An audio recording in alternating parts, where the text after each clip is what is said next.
Arabian খ্যাপসা আজ বাঙালি স্টাইলে আমরা রান্না করব।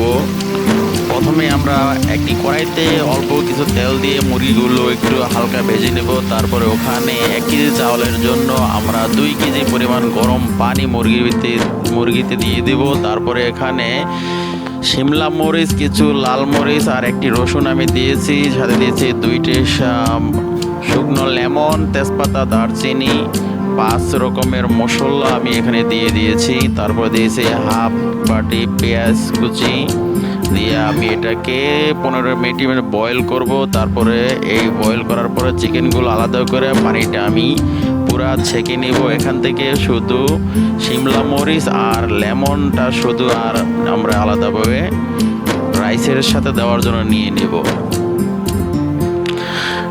তারপরে আমরা আমাদের সেদ্ধ করা মুরগিটা ফ্রাই করার জন্য এখানে আমরা কিছু মশলা অ্যাড করে নিব। মশলাটা সুন্দরভাবে মাখিয়ে নিব। আর আমরা মুরগি সেদ্ধ করার সময় ওখান থেকে একটু পানি আমরা এটার সাথে দিয়ে দিয়েছি। মুরগিটা আমরা আলাদাভাবে ভেজে নেব সুন্দর করে বারবিকিউর মতন। এখন আমরা আলাদাভাবে একটা কড়াইতে তেল নিয়েছি, পেঁয়াজ দিয়েছি, সাথে দিয়েছি একটু আদা বাটা, রসুন বাটা দিয়ে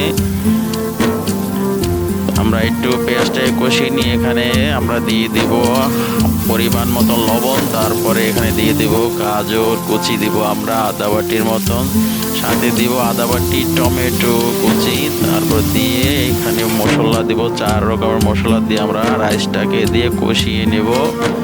তারপরে আমরা আমাদের সে মুরগি সেদ্ধ করা পানিটা রাইসের সাথে অ্যাড করে দেব। তারপরে মধ্যম আগুনে আমরা রাইসটাকে রান্না করে নিব।